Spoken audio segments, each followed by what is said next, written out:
la iglesia primitiva se lanzó a la conquista del mundo con el mensaje del Evangelio, se amparó en la doctrina que de Cristo había recibido, y su misión tenía 3 objetivos. Primero, ganar a los pecadores para el reino de los cielos, para lo cual el Señor le dio poder y autoridad para poder lograrlo.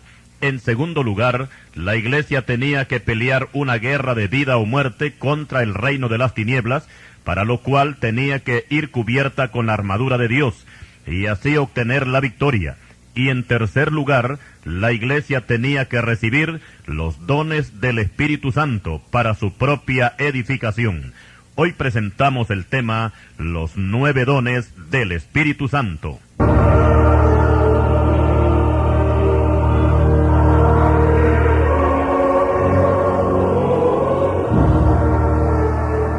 Para comenzar este estudio, vamos a tomar el respaldo bíblico en 1 Corintios capítulo 12, versículos 8 al 11, que dicen así: porque a este es dada por el Espíritu palabra de sabiduría, a otro palabra de ciencia, según el mismo Espíritu, a otro fe por el mismo Espíritu, y a otro dones de sanidades por el mismo Espíritu, a otro el hacer milagros, a otro profecía, a otro discernimiento de espíritus, a otro diversos géneros de lenguas, y a otro interpretación de lenguas. Pero todas estas cosas las hace uno y el mismo Espíritu, repartiendo a cada uno en particular como Él quiere. Hasta aquí la cita. En primer lugar diremos que los dones son dados por el Espíritu Santo para edificación, provecho y conocimiento. Y el apóstol Pablo recalca algo muy importante y dice: no quiero, hermanos, que ignoréis acerca de los dones espirituales. 1 Corintios capítulo 12, versículo 1. Consideramos necesario explicar que aparte de estos 9, hay otros dones más, pero que no entran en esta categoría, salvo el don de profecía, que es mencionado en Romanos capítulo 12, versículo 6. Pero este don ya está incluido en el grupo de los 9. Luego tenemos los dones de servir, enseñar, repartir y presidir. Romanos 12, versículos 7 y 8. Pero estos dones son dados por vocación, no por elección, y no son operados en forma sobrenatural, sino por capacidad en el creyente. Y lo mismo sucede con los dones que Cristo da en la parte ministerial, y que son tomados de la profecía del Salmo 68 y versículo 18, que dice: subiendo a lo alto, llevó cautiva la cautividad y dio dones a los hombres. Efesios capítulo 4, versículo 8. Estos dones son conocidos como ministerios y son dados a los que tienen capacidad para poder ejercitarlos. Por tanto, no son repartidos, sino que los candidatos son constituidos, unos para ser apóstoles, otros profetas, otros evangelistas, a otros pastores y maestros. Efesios 4:11. La palabra constituir quiere decir elegir a alguien que tenga capacidad para desempeñar un trabajo especial. Por tanto, estos ministerios no pueden ser operados en forma sobrenatural como lo son los 9 dones espirituales, los cuales el creyente puede recibir aunque no tenga mucha preparación docente, porque aquí no es el creyente el que actúa, sino el Espíritu Santo en él. Por otra parte, tenemos algunos dones que son dados por el Padre y que no entran en la esfera sobrenatural, ni tampoco como dones ministeriales. Por ejemplo, que el hombre coma y beba y que disfrute del fruto de su trabajo, esto es un don de Dios. Eclesiastés capítulo 3 y versículos 13 y capítulo 5, versículo 19. También tenemos que la fe que el Padre pone en un pecador para que acepte a Cristo se califica como don de Dios. Efesios 2:8. Estos dones pueden considerarse como la gracia o el favor de Dios. Cristo le dijo a la samaritana: si conocieras el don de Dios. Juan capítulo 4, versículo 10. En el libro de los Hechos, capítulo 2, versículo 38, el apóstol Pedro les dice a los judíos compungidos que si se arrepienten y se bautizan, van a recibir el don del Espíritu Santo. Cuando el recién convertido Simón el mago quiso sobornar a los discípulos ofreciéndoles dinero para obtener poderes sobrenaturales, Pedro le dijo: tu dinero perezca contigo, porque has pensado que el don de Dios se obtiene con dinero. Hechos 8:20. Aquí el don son los favores de Dios. El ministerio del apóstol Pablo puede entrar en esta categoría de favores, ya que él mismo lo dice, que él fue hecho ministro por el don de la gracia de Dios. Efesios 3, versículo 7. O sea que Cristo tuvo misericordia de Pablo y lo hizo apóstol. Y para cerrar con estas ilustraciones, diremos que aún los regalos que se obsequian entre personas algunas veces se conocen como dones. La hija de Caleb le pidió un don a su padre, y en resumidas cuentas, lo que le pidió fue un terreno que tuviera agua. Dice Josué capítulo 15, versículo 19. Ahora vamos a entrar al estudio de los 9 dones del Espíritu Santo, para lo cual los vamos a clasificar en 3 grupos de 3 dones cada uno. Y el primer grupo corresponde a los dones de revelación, que son los siguientes: don de palabras de sabiduría, cuyo fin es revelar en forma sobrenatural un propósito divino de lo que acontecerá en el futuro. El don de palabras de ciencia o de conocimiento, y que tiene como fin el que Dios revele parte de su conocimiento al creyente, de lo que ha sucedido o está sucediendo en el presente. Y en tercer lugar está el don de discernimiento de espíritus, cuyo propósito es identificar los espíritus por medio de visión sobrenatural.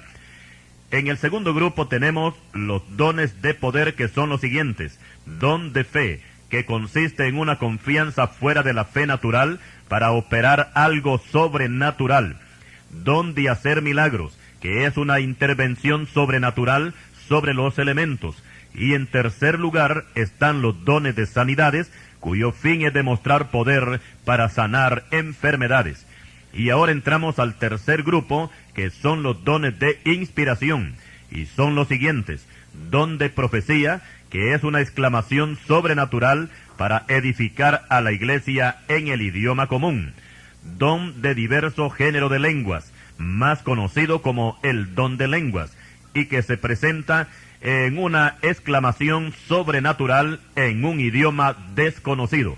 Y por último tenemos el don de interpretación de lenguas, cuyo fin es declarar en forma sobrenatural lo que otro habla en lenguas. Y hasta aquí llegamos con la clasificación de los 9 dones, colocados en 3 grupos de 3 dones cada uno. Para algunas iglesias, estos 9 dones ya no están en uso, porque según ellos fueron para la iglesia primitiva. Otros es que creen en algunos dones, pero no en todos. Y otros es que aún creyendo en ellos, no los saben usar. Esperamos con este estudio que no solamente conozca usted los dones, sino que los ponga a funcionar como enseña la palabra de Dios. Ahora vamos a explicar algo muy interesante, y es que el Espíritu Santo produce frutos en el creyente, pero los dones no son producidos, sino repartidos. Esto último nos demuestra que no todos los creyentes van a ser poseedores de estos dones, aunque el apóstol Pablo nos dice que hay que procurar los dones mejores.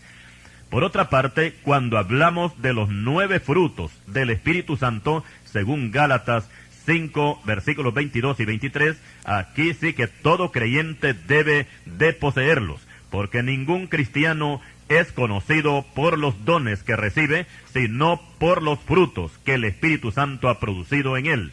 O como lo expresara mejor nuestro Señor Jesucristo, que dice así: por sus frutos los conoceréis. Mateo 7, versículo 20. El creyente testifica de los dones, pero los frutos testifican del creyente. El creyente no usa los frutos lo usan a él. Con los dones sucede lo contrario. Los dones no usan al creyente, es el creyente quien los usa a ellos. Y ahora pasamos al estudio del primer don que aparece en la lista de los 9, y es el don de palabras de sabiduría. Este don, por ser el primero, pareciera que es el principal, ya que por medio de este don es que se da la palabra profética con respecto a los acontecimientos que sucederán en el futuro. Por ejemplo, cuando Dios se dispuso a enviar un diluvio de agua sobre la tierra, Noé fue avisado por medio de palabra de sabiduría, con 100 años de anticipación, ya que Dios trató con Noé cuando éste tenía 500 años, y cuando el diluvio empezó, Noé tenía 600 años. Génesis capítulo 7, versículo 11. Todos los profetas que encontramos, principalmente en el Antiguo Testamento, todos ellos recibieron palabra de sabiduría, ya que anunciaron hechos futuros. En el Nuevo Testamento encontramos al apóstol Pablo, que en algunas de sus epístolas recibe palabra de sabiduría, anunciando lo que acontecerá en los postreros tiempos, y lo mismo hace el apóstol Pedro en su segunda epístola. También tenemos al apóstol Juan, que desde el capítulo 6 de Apocalipsis empieza a recibir palabra de sabiduría, o sea, revelación profética, anunciando juicios y otros acontecimientos que se presentarán en el tiempo final, incluyendo la segunda venida de Cristo a la tierra. El milenio también está incluido en esta palabra de sabiduría, y también el encarcelamiento de Satanás y el juicio final de los impíos. Explicamos que cuando un profeta de oficio recibe palabras de sabiduría, es para que la dé a conocer al pueblo, y cuando esto sucede, entonces esta revelación se convierte en profecía. Pero no es un don de profecía, aclaramos, porque este don no es de revelación, el don de profecía, sino de inspiración, como lo dijimos anteriormente. Aclaramos que el que tiene don de profecía edifica a la iglesia, pero no predice cosas futuras, porque esto último, como dijimos, lo hace el profeta de oficio por medio de palabra de sabiduría. Por otra parte, explicamos que hay 3 clases de sabiduría, que son sabiduría humana, sabiduría divina y don de palabra de sabiduría. La sabiduría humana es la que los hombres obtienen a base de estudio, inventos y descubrimientos, pero con esta clase de sabiduría nadie se salva. Por el contrario, la palabra de Dios los ridiculiza. Jeremías capítulo 8 y versículo 9. Y el apóstol Pablo nos dice que la sabiduría de este mundo es insensatez para con Dios. Primera de Corintios capítulo 3 versículo 19. Ahora, con respecto a la sabiduría divina, todo creyente debe de poseerla. Y aquí ni siquiera los rudos escapan, pues la misma palabra les dice: y si alguno de vosotros tiene falta de sabiduría, pídala a Dios, el cual da a todos abundantemente y sin reproche, y le será dada. Santiago capítulo 1 versículo 5. La Biblia dice que en esta sabiduría divina el mundo no conoció a Dios, porque para conocer a Dios hay que recibir a Cristo primero, ya que Cristo es la sabiduría de Dios. Primera de Corintios capítulo 1 versículos 20 al 24. Todo creyente que predica la palabra de Dios necesita esta sabiduría divina, porque la sabiduría humana no encaja en este asunto. Tal como se lo dijo el apóstol Pablo a los Corintios, que su predicación no era conforme a la sabiduría humana. Primera de Corintios capítulo 2 versículos 1 al 5. Veamos otro ejemplo de sabiduría divina, y es cuando Salomón le pidió sabiduría y ciencia a Jehová, y le fue dada, dice Segunda de Crónicas, capítulo 1, versículo 10. Pero vamos a aclarar que Salomón recibió sabiduría, pero no el don de palabras de sabiduría. Y vamos a confirmarlo con el siguiente ejemplo. Y fue cuando 2 mujeres vinieron a Salomón para dilucidar el caso del niño muerto y el niño vivo. Y después de escuchar a ambas partes, Salomón no sabía cuál era la verdadera madre del niño vivo, pero lo que sí sabía era que la verdadera madre del niño no iba a permitir que el niño muriera cuando él pidió una espada para partirlo en 2 partes. Y la forma como resolvió este caso fue el más efectivo. Y dice la Biblia que todo Israel oyó aquel juicio y temieron al rey, porque vieron que había en él sabiduría de Dios para juzgar. Primer libro de Reyes, capítulo 3, versículos 16 al 28. Ahora veamos que si Salomón hubiese tenido un don de revelación, de palabra de sabiduría, o don de palabra de ciencia, no hubiera tenido necesidad de buscar una espada para partir al niño. sencillamente el Espíritu Santo le hubiera revelado cuál era la verdadera madre del niño vivo, y asunto concluido. Tenemos que admitir que Salomón fue un gran sabio, pero no con el don de palabra de sabiduría, porque esto, dijimos, corresponde únicamente a los profetas de oficio. Y esa es la razón por la cual en la Biblia Salomón no aparece como sabio, Salomón aparece, sí, como un sabio, aparece como sabio, pero nunca aparece como profeta. Vamos a mencionar a algunos siervos de Dios que recibieron el don de palabra de sabiduría, y entre ellos están Noé, Abraham, Moisés, David, Elías, Eliseo, Isaías, Jeremías, Ezequiel, Daniel y todos los llamados profetas menores. En el Nuevo Testamento tenemos en primer lugar a nuestro Señor Jesucristo, a Juan el Bautista, al apóstol Pablo, al apóstol Pedro, Zacarías, Judas y Agabo. Y también el apóstol Juan recibió este don de revelación estando en la isla de Patmos. Ahora pasamos a estudiar el don de palabra de ciencia, que tiene gran parecido al don de palabra de sabiduría, pero son diferentes. La palabra de ciencia revela lo que ya ha pasado o está sucediendo en el presente, o sea, en el momento en que se está recibiendo la revelación. Y antes de entrar al estudio de este don, diremos que hay tres clases de ciencia. La ciencia humana, la cual se encuentra en el mundo, y son acreedores los llamados hombres de ciencia. Esta ciencia Dios no la apoya, y nadie que se apoye en ella podrá conocer a Dios y ser salvo. El apóstol Pablo dice que la ciencia humana es falsa ciencia. Primera epístola a Timoteo, capítulo 6, versículo 20. Las personas que solamente poseen sabiduría o ciencia humana, la Biblia los compara en el día de su muerte como las bestias que perecen. Salmo 49, versículo 20. Por su parte, la ciencia divina es la que todo creyente debe de tener para conocer y hacer la voluntad de Dios. Todo pastor debe de tener esta ciencia para poder enseñar a la iglesia, tal como lo dice el Señor por medio del profeta Jeremías, capítulo 3, versículo 15, que dará pastores que os apacienten con ciencia y con inteligencia. Recordemos que la sabiduría divina es para andar en temor de Dios, Proverbios 1:7, y la ciencia divina es para conocer y hacer la voluntad de Dios. Pero además de la ciencia humana y la divina, también, por supuesto, tenemos el don de palabra de ciencia. Continuaremos.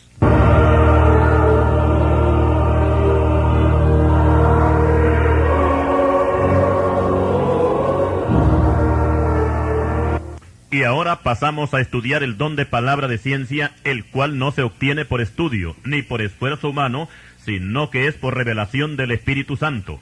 A veces este don se confunde con el don de profecía, porque revela o descubre cosas ocultas. Aquí tenemos que Jehová le dijo a Jeremías: clama a mí que yo te responderé, y te enseñaré cosas grandes y ocultas que tú no conoces. Jeremías 33:3. Aquí lo que Jehová va a revelar o a enseñar no es lo que está oculto en la mente de Jeremías, porque si este fuera el caso, en vez de revelar, sería recordar lo que el profeta ya sabe. Lo que Jeremías va a recibir es algo que se encuentra oculto en la mente de Dios. Veamos algunos ejemplos del don de palabra de ciencia. Cuando el hijo del rey Jeroboam cayó enfermo, el rey envió a su mujer hasta Silo, donde se encontraba el profeta Ahías, para que le diera palabra de Dios sobre la salud del niño.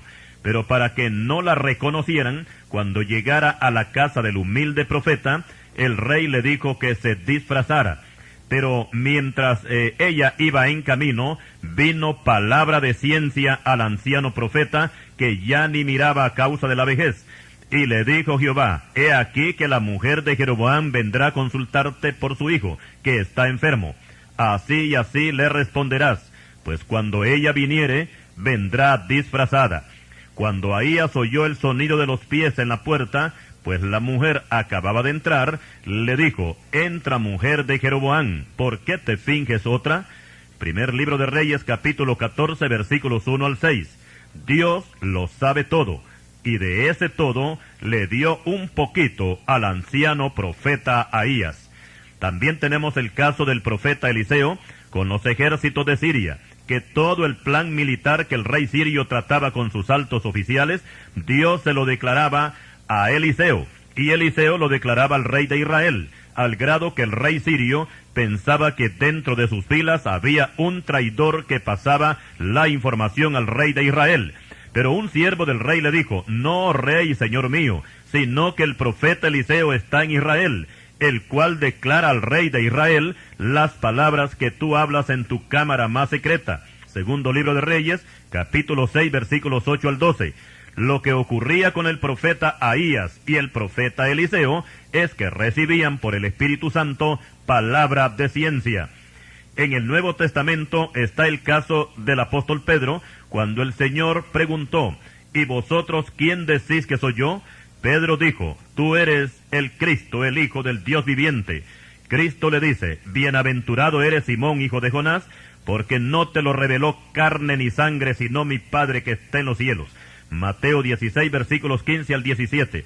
Aquí vemos que Pedro no identificó a Cristo con su mente humana, ni con ciencia divina, ni con estudio de las Escrituras, sino que fue una revelación del cielo.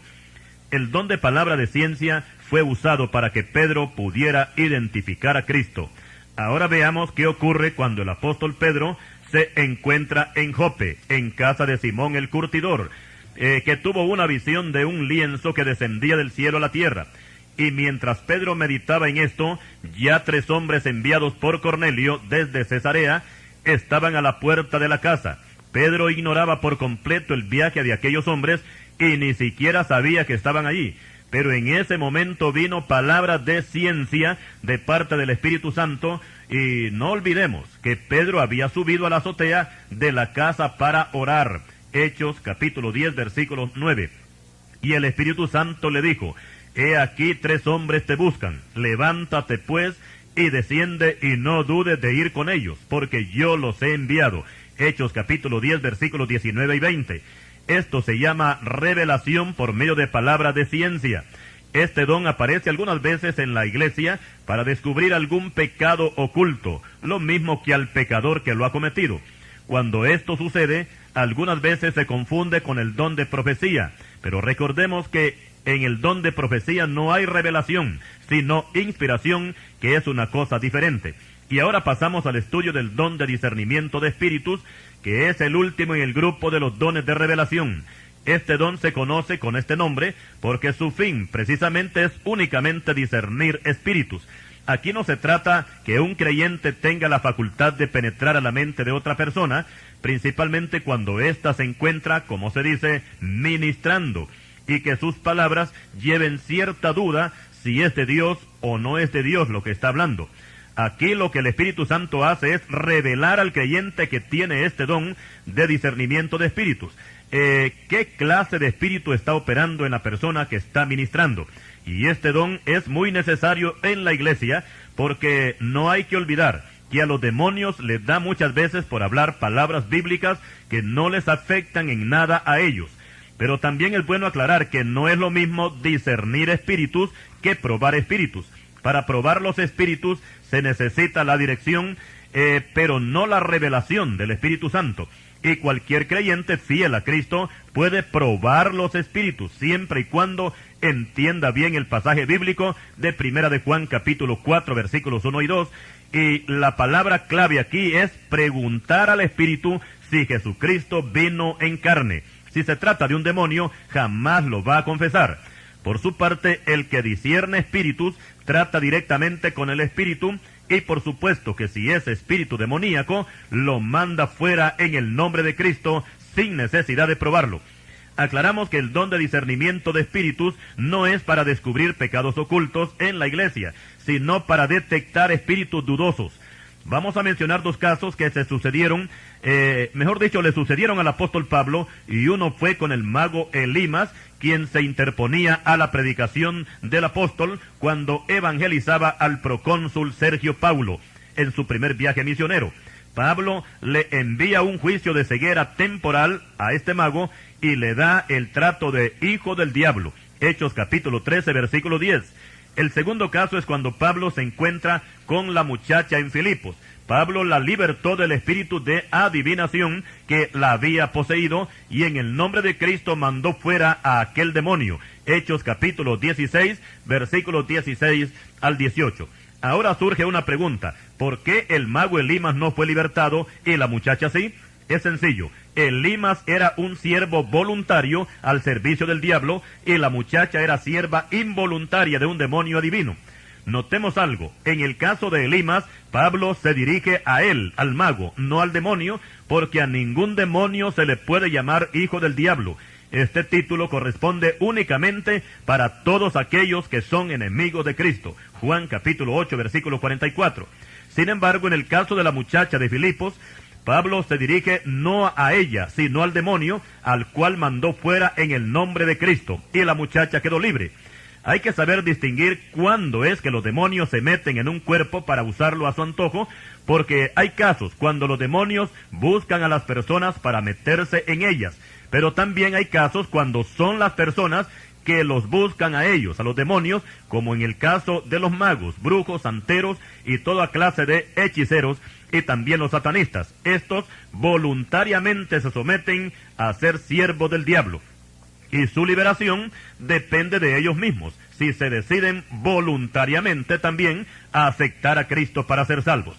Ahora, cuando se trata de un loco endemoniado o de cualquier caso de posesión demoníaca involuntaria, aquí no se le pide permiso a la persona, sino que se trata directamente con el demonio y se manda fuera en el nombre del Señor Jesucristo. Recordemos que Cristo no hizo ningún trato con el Gadareno. El trato fue con los demonios que lo tenían atrapado. Ahora vamos a pasar al estudio del segundo grupo, que son los dones de poder, y son los siguientes: don de fe, dones de sanidades y don de hacer milagros. Y antes de empezar con el don de fe, diremos que hay 4 clases de fe. Primero está la fe natural, que todo ser humano tiene que tener, sea cristiano o no cristiano. Sin esta fe no tendría sentido la vida humana, pero aclaramos que con esta fe ninguna persona podría ser salva. En segundo lugar tenemos la fe que salva. Esta fe es la que el Padre pone en cada pecador para que éste reciba a Cristo y se salve. Pablo dice: por gracia sois salvos por medio de la fe, y esto no es de vosotros, pues es don de Dios. Efesios 2:8. En tercer lugar tenemos la fe como fruto del Espíritu Santo. Gálatas capítulo 5 versículo 22. Esta fe tiende a crear más que todo un conocimiento y a aumentar el conocimiento en el creyente. En otras palabras, diríamos que la fe lo que tiende es a crecer o a disminuir también en este caso, y esto depende del creyente. Pablo dice que el justo por la fe vivirá. Romanos 1:17. Y esta clase de fe es la que Cristo demanda para que su iglesia lo esté esperando cuando sea el rapto de la iglesia. Lucas capítulo 18, versículo 8. En cuarto lugar tenemos el don de fe. Este don es usado más que todo en circunstancias difíciles y también en casos inesperados e imprevistos. Tanto en el Antiguo como en el Nuevo Testamento tenemos varios ejemplos del don de fe. Mencionaremos el caso del profeta Elías cuando predijo la sequía para Israel. Dijo Elías: vive Jehová Dios de Israel, en cuya presencia estoy, que no habrá lluvia ni rocío en estos años, sino por mi palabra. Primer libro de Reyes, capítulo 17, versículo 1. Lo que Elías expresa aquí es el don de fe, pues tal como él dijo, así sucedió. Y por esa palabra, Israel no tuvo agua por 3 años y 6 meses, hasta que Elías quiso y oró a Jehová, y la lluvia cayó. Primer libro de Reyes, capítulo 18, versículos 41 al 46.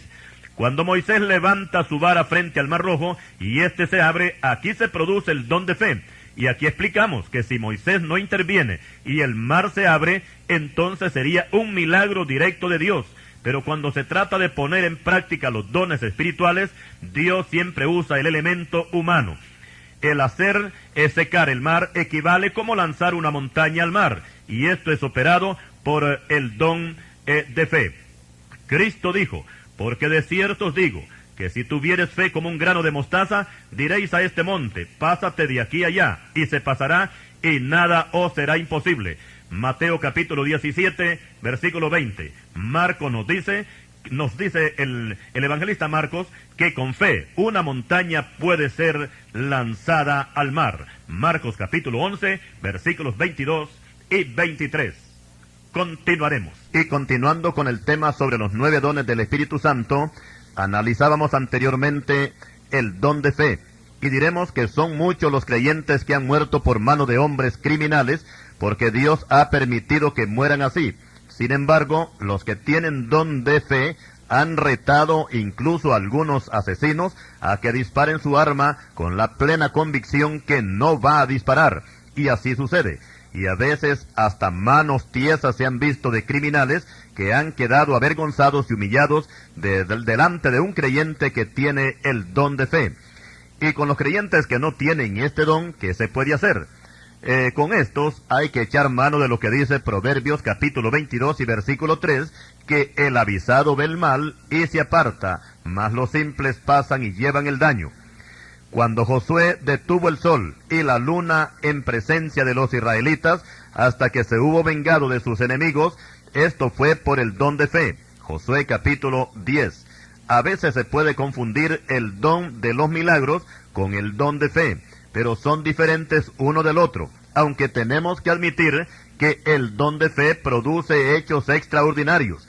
Y es bueno aclarar que tanto el don de hacer milagros como los dones de sanidades tienen forzosamente que ir acompañados del don de fe, si no, no se producen. Y para concluir con el don de fe, diremos que hay 4 clases de fe. Y en primer lugar está la fe natural, que todo el mundo tiene. Con esta fe creemos los hechos históricos del pasado, lo mismo que las noticias de los noticieros, etc. En segundo lugar está la fe que salva. Esta es la que Dios el Padre pone en cada pecador para que éste reciba a Cristo. Juan capítulo 6 versículo 37 y Efesios 2:8. Si Dios no pusiera esta fe, nadie sería salvo. En tercer lugar tenemos la fe como fruto del Espíritu Santo. Gálatas 5:22. Esta fe es la que todo creyente debe de poseer y vivir por esta fe, dice Romanos 1:17. Y también con esta misma fe es que tenemos que esperar al Señor Jesucristo para irnos con Él. Lucas 18, versículo 8. Esta fe es la que nos habla Hebreos 11:6, que sin la cual es imposible agradar a Dios. Y en cuarto lugar tenemos el don de fe, el cual sirve para operar hechos sobrenaturales por el Espíritu Santo, pero aclaramos que este don no sirve para salvación, porque si así fuera, solo unos pocos creyentes se salvarían, porque no todos tienen don de fe.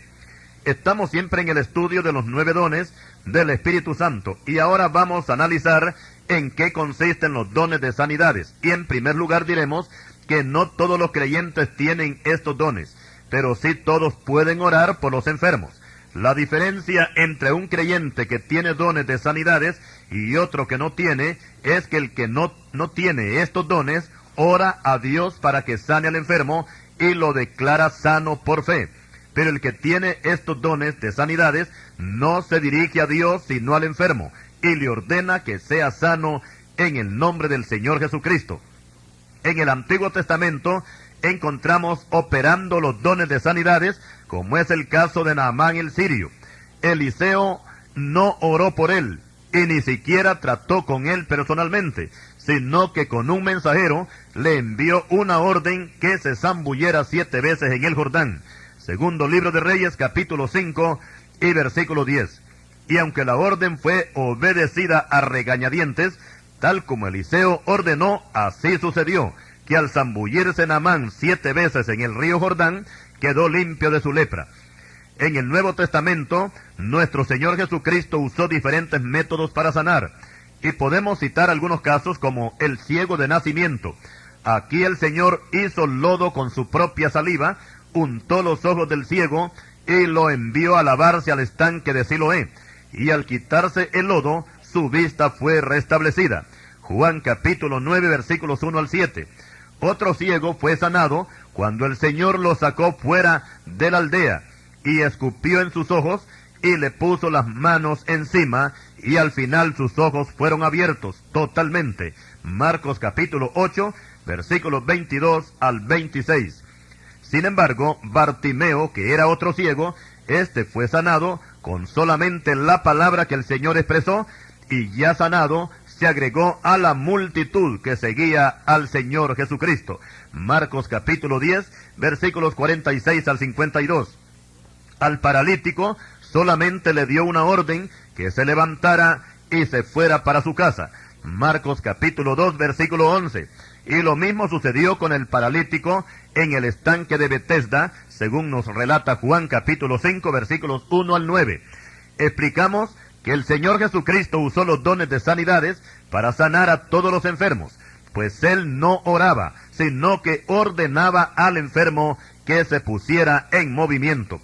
Algunas veces los dones de sanidades son considerados como milagros, máxime si se trata de levantar paralíticos, dar vista a un ciego, sanar sida en este tiempo o el cáncer, etc. Y para algunos, sanar enfermedades es cuando se trata de un dolor de cabeza, gripes, reumatismo o calentura, etc. Pero explicamos que la sanidad divina incluye hasta arreglar deformidades en el cuerpo. Tenemos el caso del paralítico que estaba pidiendo limosna, al cual Pedro lo levantó en el nombre del Señor Jesucristo. Este hombre era cojo de nacimiento, y aquí la palabra cojo quiere decir que tenía pies, pero los tenía inutilizados. Pero cuando Pedro lo tomó de la mano, lo levantó y al momento se le afirmaron los pies y los tobillos. Nos dice que no dice que le aparecieron, sino que se le afirmaron. Aquí se habla que lo que ocurrió fue una sanidad. Hechos capítulo 3 y versículo 16. Aunque tenemos que admitir también que por lo impactante que fue el caso y por el alboroto que se armó en Jerusalén por la sanidad de ese cojo, Pedro colocó al final la sanidad de este como un milagro de sanidad. Hechos 4:22. Otro caso tenemos cuando el apóstol Pedro, usando los dones de sanidades, levantó a Eneas, el cual tenía 8 años de estar paralítico. Hechos capítulo 9, versículos 32 al 35. En Listra, Pablo levantó a otro cojo de nacimiento, el cual, cuando oyó hablar a Pablo, tuvo fe para ser sanado, y logró su sanidad cuando Pablo le ordenó que se levantara de su lecho. Hechos 14, versículos 8 y 9. Aquí no se puede poner en duda que los apóstoles tenían dones de sanidades. También explicamos que el que tiene dones de sanidades puede usarlos también a la distancia, como ocurrió en el caso del Señor Jesucristo y la sanidad que le dio al siervo del centurión. Lucas capítulo 7, versículos 1 al 10. Los pañuelos del apóstol Pablo eran llevados a los enfermos y estos sanaban, y aún los demonios salían cuando estos pañuelos eran aplicados al enfermo. Hechos 19, versículos 11 y 12. Recordemos que los dones de sanidades son los únicos que aparecen en plural, o sea que son varios dones para diferentes enfermedades. Usted, como respuesta a su oración, el Señor le sanará. Pero fíjese bien, si usted posee dones de sanidades, usted no pedirá al Señor que sane al enfermo, sino que se va a dirigir al enfermo y le ordenará que se levante en el nombre de Cristo. Voy a mencionar un caso que no es precisamente de sanidades, sino más bien del don de fe, y es cuando Moisés se encuentra frente al Mar Rojo, y los israelitas se encuentran desesperados, porque el ejército de Faraón viene detrás de ellos, y Moisés trata de calmarlos, diciéndoles que Jehová los va a salvar, y que no teman. Y mientras él les está dando el discurso, el tiempo avanza, y la situación se vuelve más peligrosa. Entonces Jehová interviene y reprende a Moisés y le dice: ¿por qué clamas a mí? Di a los hijos de Israel que marchen, y tú alza tu vara y extiende tu mano sobre el mar y divídelo, y entren los hijos de Israel por en medio del mar en seco. Éxodo 14, versículos 13 al 16. Estas palabras indican que desde el momento que llegaron a la orilla del mar, Moisés hubiera levantado su vara sobre el mar y el mar se hubiera abierto, sin necesidad que Dios se lo ordenara, porque de antemano ya Dios le había dado el poder para hacer señales tanto en Egipto como en el desierto. Con Josué fue diferente, pues cuando se vio cercado de sus enemigos, y que eran 5 reyes con sus respectivos ejércitos, no le pidió a Dios que detuviera el sol, sino que se dirigió al sol, y le ordenó que se detuviera en el espacio, y el sol se paró, y la luna también detuvo su marcha. Josué capítulo 10, versículos 12 y 13. Ahora vamos a pasar al don de hacer milagros, que es uno de los dones de poder, y abunda tanto en el Antiguo como en el Nuevo Testamento, y explicamos que hay 2 clases de milagros, los que se operan en forma directa y los que son operados por un don. Un ejemplo de un milagro directo es la transformación de un pecador en un santo. Cuando la semilla cae en la tierra y crece y da fruto, esto es un milagro directo de Dios sobre la naturaleza. Por otra parte, cuando un niño es formado y nace del vientre materno, esto es un milagro asombroso que Dios opera en una forma directa. Y por lo general, en estos milagros, el nombre de Dios no es glorificado, porque el campesino ya se acostumbró a ese sistema de sembrar y cosechar. Y cuando sucede, también por otra parte, el nacimiento de los niños, esto se considera una rutina para los médicos, parteras y enfermeras, que en vez de dar alabanza a Dios por este milagro, lo que hacen es pedir aumento de sueldo al Ministerio de Salud Pública por tanto trabajo que les llega. Ahora mencionaremos los milagros que son operados por medio de un don.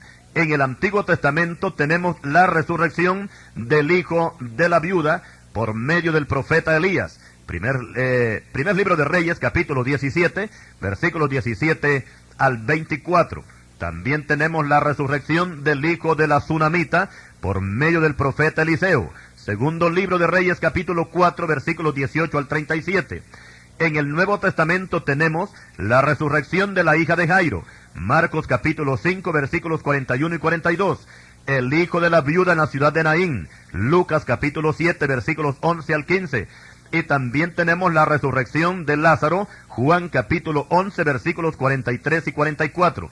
Explicamos que las resurrecciones están incluidas en la categoría del don de los milagros, y por lo general este don tiene que ir acompañado del don de fe y también la sanidad. No tendría sentido que el que murió de sida o de cáncer sea resucitado después de haber muerto, por supuesto, con la misma enfermedad. Para que la obra de la resurrección sea completa, el que murió tiene que levantarse completamente sano.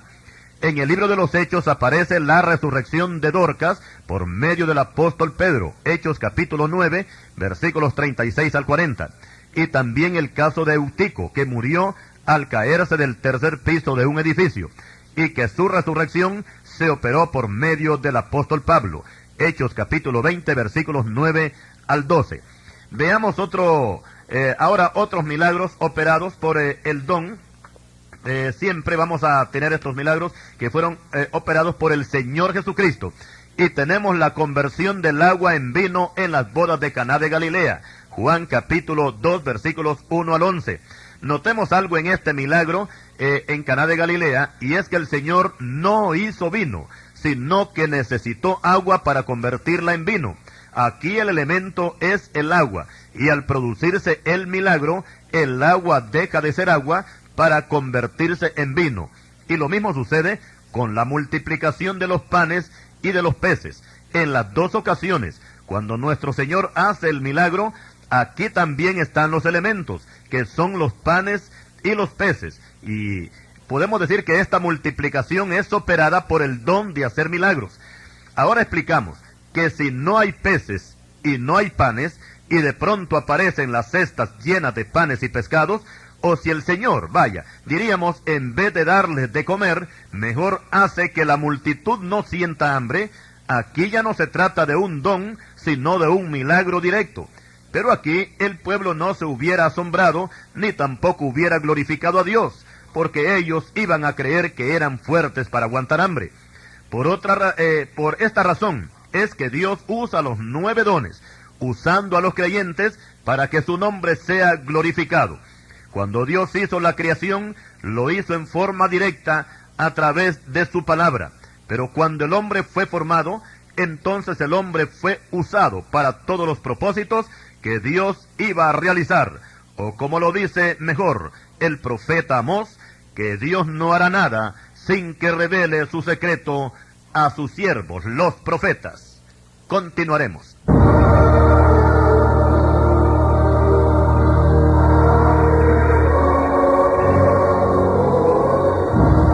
Después de haber analizado los dos primeros grupos de los dones espirituales, como ser los dones de revelación y los dones de poder, ahora pasamos a estudiar el tercer grupo, que son los dones de inspiración. Y son los siguientes: don de profecía, don de género de lenguas y el don de interpretación de lenguas. Y como su mismo nombre lo indica, estos dones no son de revelación ni de acción, sino de inspiración. Aquí el Espíritu Santo inspira al creyente para profetizar, hablar en lenguas y para interpretar lenguas. Y en primer lugar tenemos el don de profecía. Este don no sirve para predecir cosas futuras, ni para descubrir pecados ocultos, sino que es para exaltar el nombre de Dios, para edificar, exhortar y consolar a la iglesia. Primera epístola a los Corintios, capítulo 14, versículo 3. El don de profecía es uno de los más populares, principalmente en las iglesias de rama pentecostal, aunque a veces se confunde con los dones de revelación. Pero en este don lo que hay, según la palabra de Dios, nos enseña, no es predicción, sino exaltación para Dios y edificación para la iglesia. Por ejemplo, en el Antiguo Testamento encontramos profetas y profetisas con el don de profecía, pero por el hecho de no haber una iglesia establecida como la que Cristo fundó, sus profecías se enfocaban a la alabanza a Dios, principalmente cuando el pueblo observaba portentosas señales o grandes victorias en la guerra. Como ejemplo tenemos el cántico de Moisés, cuando el pueblo de Israel cruzó en seco el Mar Rojo. Como respuesta a este cántico, María, la hermana de Moisés, que era profetisa, dio la siguiente profecía: cantad a Jehová, porque en extremo se ha engrandecido, ha echado en el mar al caballo y al jinete. Éxodo capítulo 15, versículos 1 al 21. Como podemos observar, María era profetisa, pero en su profecía no hay predicciones, sino alabanza para Jehová. Lo mismo podíamos decir de Débora, que además de fungir como juez y como una mujer muy valiente, también era profetisa. Jueces capítulo 4, versículo 4. Y lanza también una profecía que se concreta más que todo en una alabanza a Dios por la victoria que dio a Israel derrotando al general Císara. Jueces capítulo 5. También Saúl parece que por un momento fue acreedor al don de profecía, pero por cuanto él no se cuenta entre los profetas de oficio, lo que él profetizó no aparece registrado en la Escritura. Primer libro de Samuel, capítulo 10, versículos 10 y 11, y capítulo 19, versículos 20 al 24. Ahora, con respecto a la doctrina del Nuevo Testamento, se nos dice que todos los creyentes podemos profetizar. Primera de Corintios, capítulo 14, versículo 1. Pero repito una vez más, que no hay que confundir profetizar con predecir. María, la madre del Señor Jesucristo, lanza una profecía cuando se encuentra en la casa de Elizabeth. Y lo mismo sucede con Zacarías, el padre de Juan el Bautista, que fue lleno del Espíritu Santo y profetizó. O sea que bajo la inspiración del Espíritu Santo alabó a Dios, porque se acordó de Israel y le envió un poderoso Salvador. Lucas capítulo 1, versículos 67 al 75. Otro ejemplo del don de profecía lo tenemos cuando el apóstol Pablo llegó a Cesarea y se hospedó en casa de Felipe el evangelista, y estuvieron allí 7 días. Este Felipe tenía 4 hijas doncellas que profetizaban, según Hechos 21, versículos 8 y 9. Sin embargo, cuando desciende de Judea un profeta de oficio llamado Agabo, al nomás llegar a la casa donde Pablo y sus compañeros se encuentran hospedados, lo primero que hizo fue tomar el cinto de Pablo, aunque él no sabía de quién era el cinto, y atándose los pies y las manos con él, dijo: esto dice el Espíritu Santo: Así atarán los judíos en Jerusalén al varón de quien es este cinto, y le entregarán en manos de los gentiles. Hechos 21, versículos 10 y 11. Notemos algo. ¿Por qué las 4 hijas de Felipe que profetizaban no dijeron nada de lo que le iba a acontecer al apóstol? Sencillamente porque ellas tenían el don de profecía para alabar y exaltar a Dios, pero no tenían dones de revelación. Sin embargo, Agabo, que tal vez no tenía el don de profecía, pero que era profeta de oficio, o sea que tenía el don de palabra de sabiduría, declaró con anticipación lo que le iba a ocurrir al apóstol Pablo. Este mismo Agabo había profetizado una gran hambre, la cual se cumplió en el tiempo cuando Claudio era emperador romano. Hechos 11:28. Dijimos que el don de profecía es para edificar, exhortar y consolar a la iglesia. El que ejerce este don no puede decir, Dios me dijo, Dios me habló anoche, el Señor dice que aquí hay pecado, etc. Esto entra en el don de palabra de sabiduría y palabra de ciencia. Aquí no caben los errores, pero el que ejerce el don de profecía puede llegar a equivocarse. Pablo dice, asimismo los profetas hablen 2 o 3, y los demás juzguen. Primera de Corintios 14:29. Cuando se manda a la congregación que juzgue, es porque el profeta puede estar hablando algo de su propia mente y no del Espíritu Santo. No sucede así con los dones de revelación, donde el creyente puede decir con confianza, el Señor dice así, el Espíritu Santo dice esto, etc. Aquí la congregación no tiene que juzgar, sino recibir el mensaje, porque el Espíritu Santo nunca se equivoca. A veces aparecen falsos profetas anunciando falsas profecías, y por supuesto que el que no conoce la doctrina sobre los dones va a aprobar lo que los falsos profetas dicen.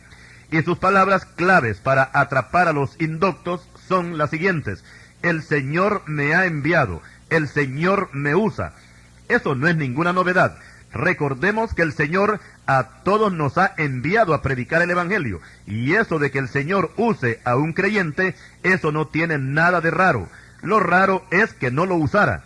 Así es que no nos dejemos engañar, porque sabe más el que conoce los dones, aunque no profetice, que el que profetiza y no los conoce. Y ahora pasamos a estudiar el don de género de lenguas. Este don es considerado como el más popular dentro de la iglesia, pero explicamos que tanto el don de profecía como el don de lenguas no figuran entre los principales, ya que los dones de revelación y dones de poder sobrepasan a estos. Y si nos atrevemos a decir que hay dones con más valor que otros, es porque la Biblia así lo dice. Pablo nos recomienda que procuremos los mejores dones. Primera de Corintios 12:31. Y con respecto al don de profecía y el don de lenguas, el que tiene más valor es el de profecía, porque mayor es el que profetiza que el que habla en lenguas, dice Pablo en Primera de Corintios 14, versículo 5. Por supuesto que las lenguas son necesarias, si no, no figuraran en la lista de los 9 dones. Por otra parte, debemos de tener mucho cuidado al hablar en lenguas, porque hay 3 clases de lenguas y son las siguientes: las lenguas humanas, las lenguas satánicas y las lenguas angelicales. A veces el creyente habla lenguas humanas y se luce hablándolas, haciendo creer a los demás que está lleno del Espíritu Santo, pero no son más que lenguas que nacen de su propia mente o lenguas que le aprendió a algún evangelista y ahora las repite de memoria. Y a veces se habla más por presunción que por alabar a Dios. Y aquí cabe explicar que ninguno de los 9 dones sirve para identificar a un verdadero creyente. El creyente es conocido por sus frutos, no por los dones. Mateo 7, versículo 20. Explicamos que los frutos del Espíritu Santo tienen que darse a conocer principalmente fuera de la iglesia, o sea, fuera del templo, en medio de la gente inconversa. Pero los dones, en su mayoría, es para ejercitarlos dentro de la congregación.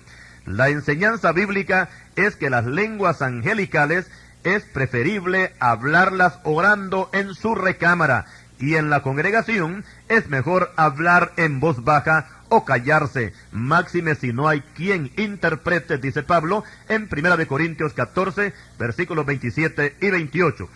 Ahora, con las lenguas satánicas hay que tener mucho cuidado porque los demonios son expertos en imitar las cosas santas. Hoy en día han salido muchos satanistas que se meten en los templos evangélicos, imponen las manos, predican y también hablan en lenguas, pero son lenguas satánicas que en vez de traer bendición, lo que traen es maldición para la iglesia. Seamos sabios y conozcamos si las lenguas son del Espíritu Santo o proceden de otra fuente. Y por consiguiente, no nos dejemos imponer las manos de cualquiera, máxime si se trata de gente desconocida. Y con respecto a las lenguas que son dadas por el Espíritu Santo, diremos que hay dos clases de lenguas: género de lenguas y lenguas angelicales. Como ejemplo tenemos a los casi 120 que estaban en el aposento alto, que hablaron género de lenguas. Esto implica algunas veces idiomas nacionales o extranjeros. Los que oyeron a los discípulos hablar en lenguas dijeron: mirad, ¿no son galileos todos estos que hablan? ¿Cómo pues les oímos hablar nosotros, cada uno en nuestra lengua en que hemos nacido? Hechos capítulo 2, versículos 7 y 8. Ellos estaban hablando en idiomas de otros países, pero también se puede orar en lenguas angelicales. Y aquí se ora en el Espíritu, y Pablo dice que el que habla estas lenguas no habla a los humanos, sino a Dios, pues nadie le entiende, porque por el Espíritu habla misterios. Primera de Corintios capítulo 14, versículo 2. El consejo bíblico es que se puede hablar en lenguas, aunque Pablo dice que él prefiere hablar 5 palabras con su entendimiento que 10,000 palabras en lengua desconocida. Pero por tratarse de un don del Espíritu Santo, no se le puede impedir a ningún creyente que hable en lenguas. Pero el apóstol Pablo dice que todo se haga naturalmente, decentemente y en orden. Primera de Corintios 14, versículos 39 y 40. Y ahora pasamos al último don, que es el de interpretación de lenguas. Y como su nombre lo indica, tiene que ir acompañado del don de lenguas, ya que su único fin es interpretar lo que otro habla en lenguas. Así es que si no hay quien hable en lenguas, este don de interpretación queda totalmente inactivo. Y vamos a explicar que hay 2 palabras que se parecen, pero que tienen diferente significado, y son las siguientes: traducir e interpretar. Por ejemplo, la Biblia ha sido traducida del hebreo y el griego, y esta traducción tiene que ser fiel, palabra por palabra. Este es el trabajo de los traductores. Ahora los creyentes no tenemos que traducirla, sino interpretarla. Cuando 2 personas de diferente nacionalidad conversan con idiomas diferentes, aquí no se necesita un traductor, sino un intérprete. Y este no va a recibir las palabras literalmente, porque hay palabras que su significado no encaja en otro idioma, y el intérprete tiene que poner la palabra adecuada. Ahora, con el que interpreta lenguas, este no va a traducir literalmente lo que otro habla en lenguas. Tampoco es que el Espíritu Santo le va a dar revelación, y mucho menos que el intérprete va a penetrar a la mente del otro. Lo que va a ocurrir aquí es que en forma sobrenatural el Espíritu Santo va a inspirar al intérprete para que pueda apreciar y darle un significado, o sea, una interpretación a lo que el otro está hablando en lenguas. Es bueno explicar que en ambos casos, o sea, el que habla en lenguas y el que las interpreta, no es el Espíritu Santo el que habla, sino que es el creyente inspirado por el Espíritu Santo. Y para concluir con este tema, diremos que todos los 9 dones van respaldados con el amor.